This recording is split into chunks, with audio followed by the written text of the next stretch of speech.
Hello and welcome to live coverage of the Audi Sport R8 LMS Cup. This is round 7 from Suzuka in Japan, and Sean Hensherwood, the heavens are about to open once again today. It's been raining torrentially on and off. We've just put the umbrella up as we're moments away from race time.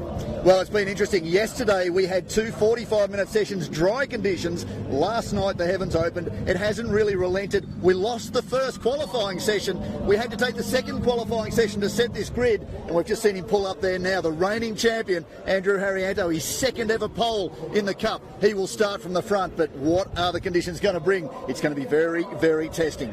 Well, it feels almost like a night race with the headlights going on from some of the cars. But before we get into the action from today, let's take a look back at the highlights from last time out in Shanghai in China.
Well, Sean, the cars will be fighting for position on the track. We're fighting for position under this umbrella right now.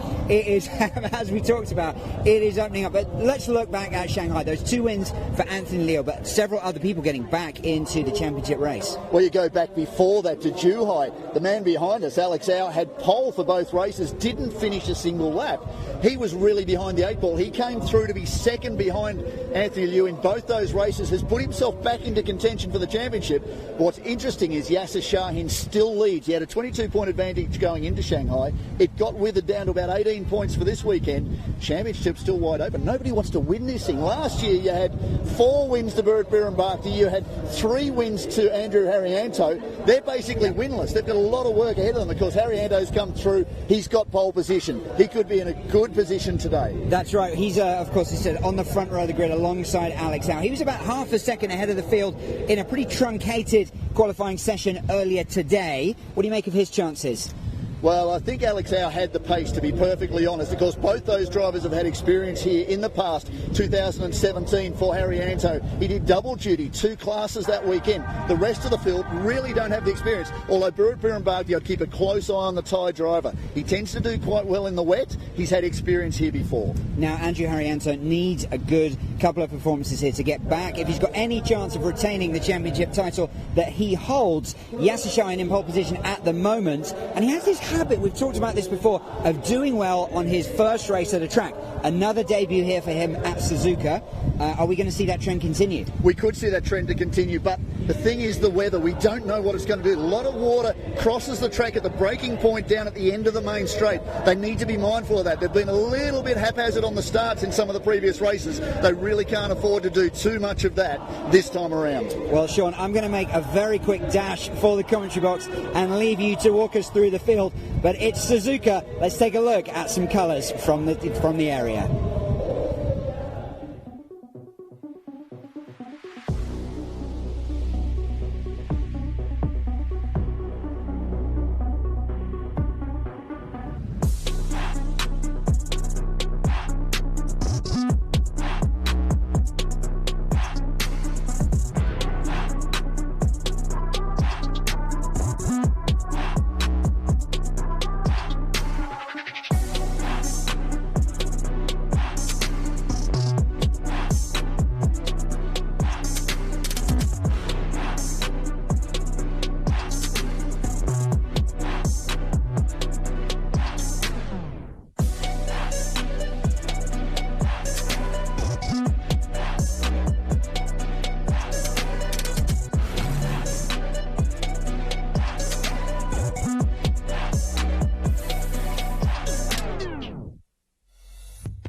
I'm with the Director of Audi Sport Customer Racing Asia, Martin Kuhl, and this is a little bit shades of Spa. We need to explain a little bit about that. We were at Spa a couple of weeks ago for the road to Spa with some of these drivers on the grid, the heavens open, torrential rain. That might put Andrew Harrianto in pretty good stead, but he needs some points. He does need some points. So he drove in the rain at night at Spa brilliantly. He won the qualifying. He's on pole, so I guess he's quite comfortable with the rain now. I think we all are. Well, let's see. It's challenging. I mean, for all the drivers, this is an iconic but also not very easy circuit. So in these conditions, they really have to be careful. But the spirits were high. When I talked to the drivers before the race, they're up for the challenge. But it's gonna be a challenge. We talked about this championship. Nobody seems to want to win it this year. Last year there were the two. It was Burrett and Andrew. This year everybody's right in the mix. Absolutely. Almost everybody actually had one or two unexpected, not so good results. So that nobody really was able to get enough points to be ahead. But that's also a good thing. I mean, this is the history of the Cup has shown many times that our grid is very competitive and the drivers are actually fighting until the last event. Looks like we better get off the grid because it looks like they want to get these things going. Yes. I'll let you go. We'll talk to you a little bit later. But things are really starting to get underway. Martin gets off the grid. We'll get off the grid as well. You can see the cars there. The lights are on. This is uncharted waters for a number of these drivers because they haven't done a lot of miles around this circuit. One short and 15-minute session in the rain. So for a number of them, the two Australians here on the second row. In fact, that's not Spirit Birnbach. There's Tony Bates. He's not been here before. Yasser Shahin has not been here before. So too Vincent Florendo. They have got a little bit of work ahead of them. It's going to be very, very tough. They're pioneers as they go through this race. It's going to be a tough start to what will be the 87th race of the Cup in the 8th season. And we will just wander back because this weekend too is not just about the Audi Sport R8 LMS Cup. Of course, it is the Intercontinental GT Challenge, the Suzuka 10 Hour. We have 3 entries, one of which is also run by Absolute Racing, responsible, of course, for the bulk of the teams in the Audi Sport R8 LMS Cup. And we will see them carry on after a 3rd position here last year. They'll be looking for more. It's going to be big for them. Team WRT as well. And Hirotsuyama have former Cup champion Alessio Piccirillo as part of their crew this weekend. So there is more action that will come on Sunday for us. Race 1 today, race 2 also going to take place on Saturday. So we're all over by Saturday afternoon. This is the penultimate round of the 8th season. We're up to Mark. He will be in the commentary position. We're about ready to go for a start behind safety car for round 7 of the 2019 Audi Sport R8 LMS Cup.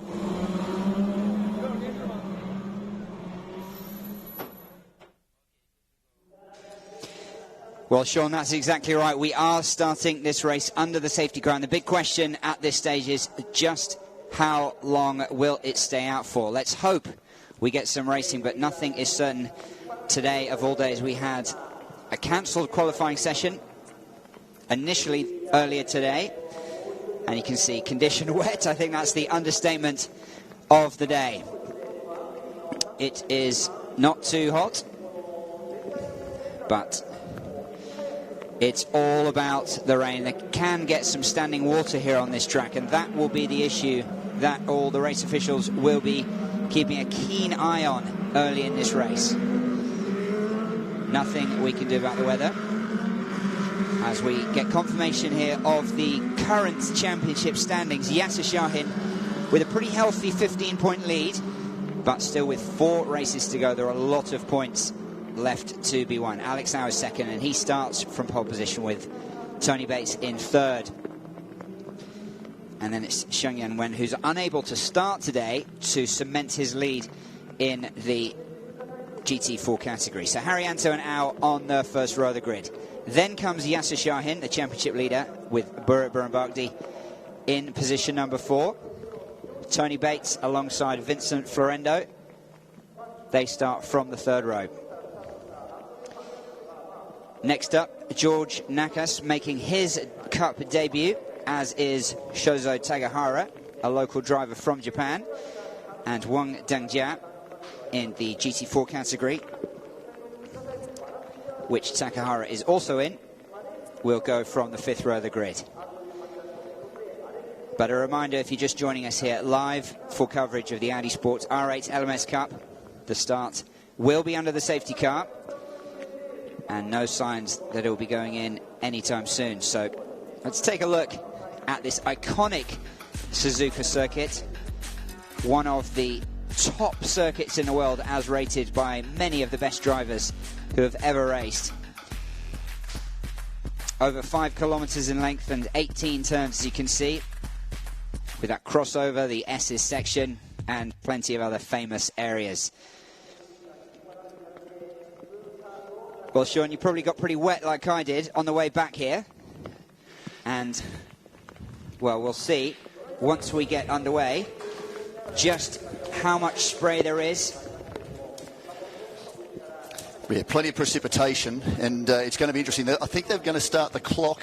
We'll be running behind the safety car, maybe a lap or two, just so that they can get a feel for what the circuit's like. We're talking about it down there on the grid. There's a big channel runs across the circuit on the run down to turn 1 at the braking point. They're aware of that, but they're not really sure of exactly where all the standing water is on the circuit. Now, a lot of the drivers have said that it drains very well. There's not a lot of serious water that they have to think about, but this precipitation is pretty heavy. There is some threat at one stage that some of these sessions might stop for a little while for the rain to clear, but I think we should be pretty good. It looks like it's probably going to pass at some stage during the race. It's been very intermittent during the day, so there's a lot for the drivers to consider. And it's also late in the day here. It's coming up for 5:30 local time here in Japan, but it's just getting so dark and gloomy. You can see the headlights are on. That's another issue for the visibility for these drivers, and of course feeding into the whole safety aspect here.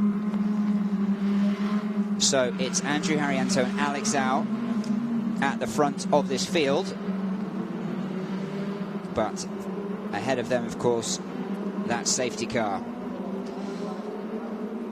Safety, sorry Mark, cutting you off, but safety of course is paramount for all of these things. You can't quite see that channel across the circuit. It's just near the entry road that was on the left of the circuit. That's just for access to the teams. The boss of Audi Sport Customer Racing in Europe, Chris Reinke, right of screen. Of course, our very own Martin Kuhl in the middle. There is the number 125 entry that will be a part of the Suzuka 10 Hour. They have faced a little bit of weather. There's been a few red flags across the course of the weekend. You go back to 2017 when we were here as part of the Audi Sport R8 LMS Cup 6th season. And a lot of discussion from 3-time Cup champion Alex Jung about this being an old-school Formula One circuit. Now, what he means by old-school Formula One circuit effectively is it's very technical but very tight. There's very little margin for error. And, of course, this circuit has been instrumental over a lot of years with the history of Formula One and the sport. Of course, Alain Prost, Ayrton Senna. There've been some great battles at the chicane. That ended and settled one championship. Of course, you go to James Hunt and Niki Lauda further back into the 70s. That had an impact on the championship. This is a very testing circuit, but it's also a circuit that a lot of these drivers really have been looking forward to attending. Well, Sean, the safety car is coming in this lap, but you can still see very, very wet, and so it'll be interesting to find out just how quickly these drivers are going to be pushing it in the early stages of this race. You don't get any points if you spin out early, of course, so it's down to Haryanto to set the early pace with Alex Au pressing, and we saw Alex Au really pushing the pace during the qualifying session. He was right up behind Yasser Shahin at the beginning, wasn't he? I think there was a little bit of gameplay in all of that as well. Of course, Alex Au, an experienced campaigner, he will be putting his knowledge to good use. I actually had to ask Yasser Shahin yesterday after those two dry 45-minute sessions, one of them red flagged twice, so limited laps. Have you been here before? He said, no, I haven't. I'm really enjoying it. His pace defied the fact that this was his very first trip to Suzuka Circuit. So Yasser Shahin is certainly one to watch. He's leading this championship currently. I said 18 points. My math, you're going to have to pick me up on that. It's actually 15. No, it's not. It is 15 points, sorry, to Alex Au. And Alex Au twice to Anthony Liu last time out at Shanghai. He is going to try and press his advantage in experience here and push Andrew Haryanto. You go down to Andrew Haryanto, the reigning champion. He is a full 32 points back from the championship points leader. He has a lot of work to do, of course. This weekend there is 52 points up for grabs if you set fastest lap and you also win both those races. So nothing's finished. We still have 4 races left in this championship. So things are getting set to go. You can see the safety car has started to pull away from the field. Andrew Haryanto will control the field. He'll be the first one to jump onto the gas. These Control Pirelli wet weather tyres doing the job. But again, under these conditions at speed, they are very much pioneers as they get into what will be the third lap. Coming into the chicane, and we get set for a start. He's on it. He doesn't want to get on it too early because the safety car still isn't off the circuit yet. But Andrew Haryanto very keen to press on and go for what would be his first win of this season. So here we are. It is finally go time with just a little over 22 minutes on the clock here. Haryanto leads from Alex Au. We'll see in the early stages how this weather is affecting the field. Now, just for comparison's sake, in a free practice, they were lapping just a little over 2 minutes per lap. In qualifying, that was up to about 2:17. So we'll see how wet it is, how it affecting the conditions when they get through the first racing lap here at Suzuka. Into the S curves, of course, very famous, down to Dunlop curve, into the two Degners under the tunnel, very much called a figure-8 circuit because it doubles back around itself underneath and back over the top. 130R, Spoon Curve. These are very iconic circuits, as corners rather, in the world of motorsport. And these drivers in some cases are treading brand new ground as they come down to Spoon. This is further back. That is the GT4 entry, 505 of Shozo Takahara, former Super GT competitor, making his debut in GT4 for the Audi Sport R8 LMS Cup. Under the bridge, you can see, and heading down to, well, heading down to turn 12 and 13 and around Spoon Curve. That is the hairpin at turn 11. Now, Sean, in fourth position, Burt Birnbach, he had a bit of an issue early on in qualifying, didn't he, with the wet weather as well. And he's not a fan of, for example, the nighttime racing. So, again, the gloomy conditions is not going to be helping him. But if he can get up into the podium positions, that would be a fantastic performance from him. Well, he certainly has some work to do. He's not enjoying the greatest of years because he was right on the pace in the opener in Adelaide, in the heat, immense heat in Adelaide. He was right on the pace, but unfortunately in the end suffered 2 DNFs whilst he was right in the lead of the race going into the final couple of corners of race 2. Unfortunately, that was a second DNF for the weekend. That really put him back behind the 8 ball. 4-time winner in season 2018. That put him right in the championship battle with Andrew Haryanto. It all came down to the final round. There is Haryanto. This is what he needs. He's putting that experience he took at the Spa 24-hour race recently to good use. So too Yasser Shahin. He felt that helped elevate him this weekend and made him more comfortable with coming to this circuit. They did a lot of miles because a 24-hour race is 48 times longer than a sprint race for the Audi Sport R8 LMS Cup. So they have taken that experience. Tony Bates, this is his debut here. He's just come back from shoulder surgery. Has said that the doctor's given him the all clear and he is good to go. Currently holding down position number 5. So it's Haryanto, Alex Au, Yasser Shahin, Burt Birnbachty, Tony Bates and Vincent Florendo. On screen, that's the car that was the 37 that took both victories at the hands of Anthony Liu at Shanghai. This weekend, George Nakis, who is making his debut in the championship, the Australian driver, has done a lot of historic racing in sports cars. And, well, not a lot. He's done a bit in Australia. First time he's driven a GT3 car, he said, I'm really enjoying this. I think I need to do a little bit more of this. Was persuaded to come in by points leader Yasser Shahin. So far, he's enjoying himself, but what a baptism of fire when you consider you're coming to one of the most iconic circuits in the world in conditions such as this. Alex Au, the CDVS Racers entry, doing a very good job. He's not letting Andrew Haryanto go. 2:21 is the best so far. That's a little bit slower than we saw during qualifying, but again, conditions have deteriorated just ahead of the start of this race. There is the championship winner from last year, Andrew Haryanto. Alex Au, former AM Cup champion. Yasser Shahin still doing a good job. In fact, it looks like Haryanto's just pulled out a little bit of a gap just in the last couple of corners. So it could be that Alex Au's found the limit of the grip, and he's just trying to work his way through as they come down to Spoon Curve. Well, as you mentioned, just about 4 seconds a lap slower than they were in qualifying, but you imagine they will pick up a little bit of time as they get slightly more comfortable with the conditions. A lot of spray still coming up from this track. Doesn't look as though there's too much rain falling, so hopefully we can complete the race without any further safety cars. But of course, the possibility of an incident here in these kind of conditions obviously higher than usual, particularly with a number of drivers making their debut at this difficult circuit. Well, we have to make a point of Shengyan Wen, who is the championship points leader in the GT4 category. Unfortunately for him, in the late stages of qualifying, he brought out the red flag with the car in the barriers. He found the level of grip. He'd been doing such a stellar job. Of course, 2 wins in the GT4 category last time out at Shanghai. He still is the championship points leader, but that is going to get interesting. Anderson Sonoto, who's the reigning champion of GT4, unfortunately not here this weekend, so we send our wishes out to him. He was due to... Oh, he's gone in too deep, has Alex Au.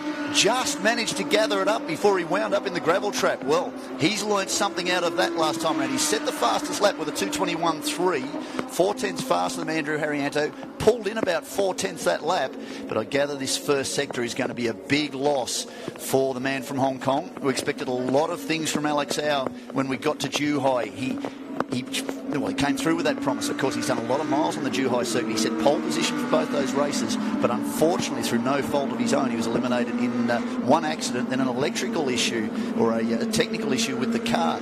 Couldn't get him onto the grid for the second race at Zhuhai in a championship that really would have set him up. That round would have been ideal for Alex Au. So he's been rebuilding since then. He went on to Shanghai, of course, and second to Anthony Liu, who was only going to do that one race, so he didn't need to push too hard. So the fact that Anthony had such a big advantage, he is a local expert at Shanghai, it really wasn't reflective of just how big the advantage was between Alex Au and Anthony Liu, because Anthony Liu wasn't in the championship. So far as Alex Au was considering it, he was looking at the bigger picture, and we see that from Alex Au. He's done a lot of miles with the Cup. He's a very, very clever and calculating driver. Well, Sean, as things stand, he's only going to pick up about 3 points on championship leader Yasser Shahin, who is just 1 place behind him at the moment in third. 18 points to 15. So Alex really needs to try and attack Andrew at the front of this field, get the 25 points for victory.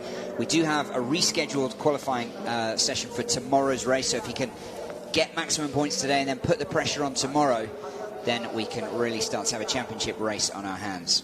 Yeah, we did lose that first session again. It's been intermittent rain. It was very heavy in that first qualifying session. They elected to cancel the first 15-minute session. So the second session, which would traditionally set the grid for the second race on the weekend, now, is that the race leader who's just gone on to? No, that's Yasser Shahin. So he's run way deep, further down the back of the circuit. So he's had to consider that as well. That might have been coming through 130R, actually. I mean, you go back to 130R. Remember that 720 spin by former champion Alex Young? That was a couple of years ago now. Some of these drivers got experience then. One of them is the man on screen, Burt Birnbachty, won both of the AM Cup races during that event. So he has some prior experience here. He's been doing a very good job, but these conditions, just don't discount the fact that they are treacherous, and for many of these drivers, Vincent Florendo is another who rejoined the championship at Zhuhai and finished on the podium twice, the driver from the Philippines. They are making their first laps here in these challenging conditions, so a lot to consider. Yasser Shahin, very impressive, still holding on to position 3 and has about a 4-second advantage over Burit Birunbakti, who himself is trying to work his way back into this championship. Currently, Birunbakti is 49 points down, additionally, alongside Andrew Harrianto. The two of them going head-to-head, of course, into the final in Malaysia last year. We go into the final in Malaysia again this year, 23rd and 24th of November.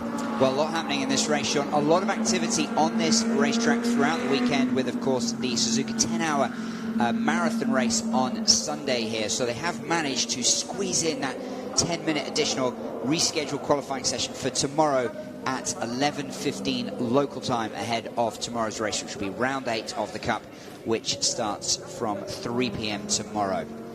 And talking of baptism of fire, that's George Nakis on screen. He is bringing up position number 17.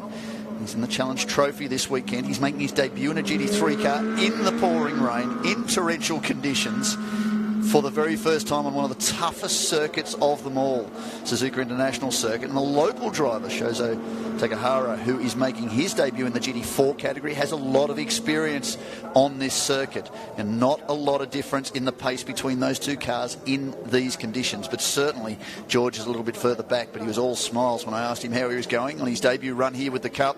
He said, boy, I love these GT3 cars. They're a lot of fun. I'm traditionally a fan of the old school cars and the older sports cars back from the 80s and 90s, but he's really enjoying his debut run in the Cup. There is the race leader. He has opened up that advantage. It's now at 2.7 seconds. 2:21.3, still that quick lap he did on lap 4, the second real race lap to Andrew Harrianto. Alex Au is now quickest with a 2:21.3, so he's pulled back about 0.8 of a second. Gap to 2.8 seconds. Yasser Shahin is 8 seconds back in position 3, and Burit Birunbakti and Tony Bates is still back there.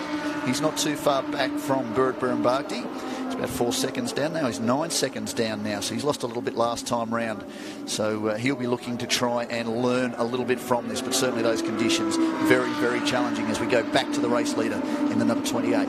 Well, Sean, we've yet to see any positional changes so far. Is that just a question of these conditions, the drivers being a little bit cautious, not wanting to make any mistakes and really push the pace? We have some, although the field is spreading out, but there are some battles around the midfield area. We have to remember it is an unforgiving circuit. You can see how limited the runoff is. In fact, in some places it's not even a car width off the edge of the circuit to the barrier. So they're mindful of that. Any issue of DNF right now in this championship is going to basically rule them out. So nobody wants to do that. We spoke about it on the grid with Martin Kuhl. No one has really stamped their authority on this championship yet. No one wants to put a foot wrong. A number of these drivers are rookies here at this circuit. We can't highlight enough just how treacherous the conditions are, or just how unforgiving this circuit is. So they're taking all of that into consideration, and they have some work to do. So they're being very, very careful, and I think that is the thing to do. We've seen this year already. You go back to Zhuhai, and they got a little aggressive, and a few guys threw themselves off the circuit. That had a big impact in this championship. They can't afford to do that today. Well, if Andrew Harrianto does win today, as things stand, with just under 11 minutes remaining in this race, perhaps one of the most strangest wins of his career. Just the fact that, not that it's been handed to him, but almost by virtue of qualifying in pole position there, it has sort of been a little bit of procession at this stage, 2/3 of the way through the race. Alex Au's just suffered a problem that last lap. He might have gone off deep a little bit down at Spoon Curve potentially, but he's lost a fair bit of ground. It'll be interesting to see what his lap time's like, because he was just less than 3 seconds back from Andrew Harrianto, but he's dropped a big length back now. So Andrew Harrianto's just crossed the line with a 2:21.3, and the gap's now out to 4.5 seconds. All right, it wasn't quite as bad as it seems. It may have been the longer lens that was just defying how big that gap was. So he's okay. In fact, 2:21.3, no, it's still his best. Last time round, 2:20. Well, pretty big difference. So he lost about a second and a half. So there was a bit of a setback. By contrast, Yasser Shahin's made some ground. 2:21.2 2:23 dead for Burberry and Barkley. Tony Bates got a little bit of work to do, 2:26.3. So he certainly wasn't at Spa. That was a fantastic event. You'll see some footage with that. Fans of the Cup will have no doubt seen it on social media already, because the fans that watch the Cup and the magazine program will get to see just what unfolded at Spa. It was a miraculous event. Conditions very, very challenging on another tough circuit. Take this circuit and put it in the dark with very heavy rain, and that will give you some indication of what those drivers were faced with. They got to the end of what was an incredible event. We're all very proud of the efforts that they put in. And of course, that was Andrew Harrianto, it was Sun Jing Zhu, it was Jeffrey Lee, who made his return to an Audi, which was good to see, the man who's done more starts in the Cup, and Yasser Shahin, so a big event for them. There is George Nacker still back there in position number 7, and he is continuing to learn. He's made up some time, 2:33 his best. He's done that in the last lap around, so he's again learning as he gets around this circuit. And the main thing, as part of the Cup, it's about having a good time for some of these drivers, and he's no doubt putting this to good use and filing it away for future reference. And what great conditions to do it in. He's made a bit of a gap now on Takahara back there, who's leading in GT4, and Wang Dingjia, we've got to highlight his run too. He did a good job on his debut. Only did the one race at Shanghai, and he's running around here comfortably. Hasn't really put a foot wrong, and he's back there in position number 2. And in fact, he's only 15 seconds rather down on the GT4 leader. So that's a very impressive run for a man who's really had very limited running in a GT car, whether GT3 or GT4. Well, Sean, Andrew Harrianto still leads here, 4.5 seconds ahead of Alex Au and Yasser Shahin in third. We asked Andrew ahead of the race who was going to win. He kind of refused to predict. I think they've given up this year after everything that's gone on. Now, Alex Au's just punched out the fastest second and third sectors of this last lap, so he's gained. No, he hasn't gained, in fact. He's dropped just a fraction more, but that first sector was the one that brought him unstuck. In fact, the fastest first sector has been Andrew Harrianto, so it does look like it's clearing just a little bit when you look at the long shot, but the damage has been done. The track's wet. Well, damage is done. That is one of the GT4s. So that may be Wang Dingjia, who's just come off the circuit. So he will regroup. He's talking about him not putting a foot wrong. I think that's the commentators cursing him. I think I'll stop talking. I'll leave it to you. Well, both the top 2 drivers into the 220s for the first time on that last lap. So as you said, they are beginning to pick up speed, but still good 3 seconds off the qualifying pace, which was well, equally wet, you'd say. Well, 2:17s was the qualifying pace, yeah, so that wasn't too bad. In fact, 2:17.0 for Harrianto, 2:17.5 for Alex Au, who may well have gone quicker. He came in late in the session. He started with high tyre pressures. The team checked them, sent him out with about 3 minutes to go, and we had that red flag, unfortunately, for Shang Yingwen. It was very, very late in the session. He said he just went in a little bit too hot into that corner. Very technical nature. You talk to the drivers who are rookies here this weekend, and technical's the word they're using. What they mean is a lot of changes of direction, mid to high speed corners. It's a lot to take in, and again, daunting because the Armco is so close.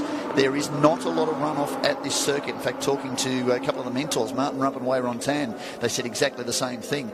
I did promise I wasn't going to say that during the Blancpain race that Wei Ron found the limit at 130R, but I think I needed something to say, so I'll have to take back on that one. He did find the limit and the tyre barriers. Breaking anyway. Promises again, Sean. Ah, it's all right. Got to stop doing that. Yeah, it's the Australian in me. What can I do? Well, anyway, moving on as we get back to the leaders. So that is further back. That's Wang Dingjia, and he is currently, well, he's about 2 minutes down on the field. So the leaders may not be too far behind him, but still he's doing a very good job. 8 laps in the books, and the pace is still coming down. In fact, Andrew Harrianto's just crossed the line again. 2:20.185, his fastest lap. There is Alex Au. Now, what's the gap? 4.3. He's pulled in quite a ton. First into the teens at 2:19.55 for Alex Au. I think he's going to run out of time. Just under 5.5 minutes left on the clock. You can see just how much clearer it is now over those early laps. Yasser Shahin, by contrast, is now 15.9 seconds back from Alex Au, so he's dropped a little bit more ground. In fact, he's dropped down. We've missed this. Something's happened with Yasser Shahin back down behind Burberry and Barkley. So his lap last time round was at 2:33.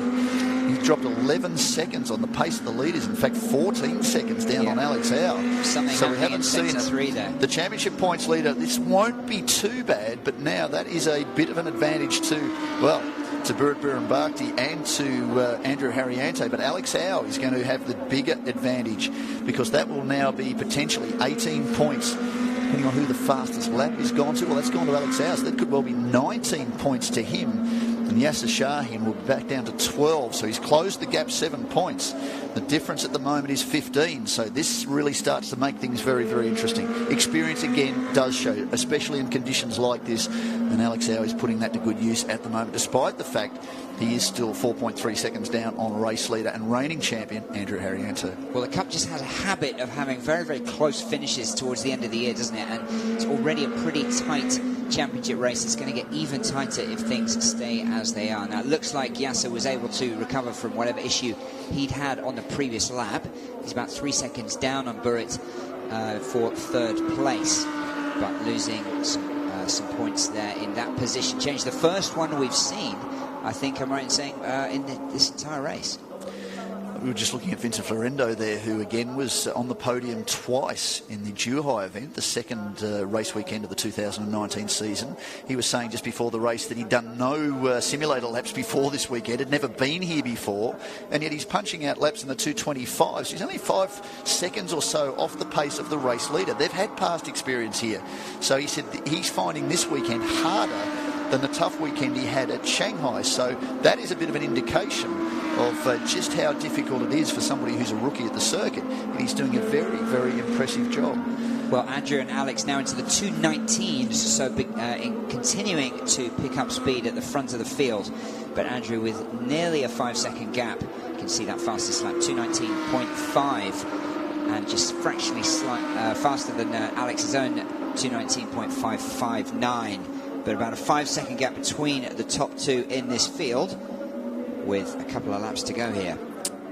There's Wyndham Jar just moving aside for race leader Andrew Harriante. You can see a little bit of water at that part of the circuit too. It's through the S's. So still something for them to continue as they climb up the hill. So Yasser Shahin made a little bit of ground last time round on Burit Birunbakti, but certainly the damage was done the previous lap when he dropped 14 seconds on the race leader. So we'll find out a little bit more about that. Remember to keep up to date with the social media platforms in both English and Chinese, the various platforms, as we keep you abreast of what goes on with the Audi Sport R8 LMS Cup in the 8th season. This is race number 87 since the series first began in 2012. There is Alex Howe just coming through down at the hairpin. And as we go through the top of the circuit, it's down around turn 17. Andrew Harriante continues his charge with less than 2 minutes left, so I'd suggest this is pretty close to the penultimate lap, although it's 30 minutes plus race leader one more lap, so there may well be 2 laps left in this race. Whether anybody can make any kind of position change, the field has strung out a little bit now. Yasser Shahin will be doing his best to try and close in on Birunbakti, but he also knows he has a significant advantage. In fact,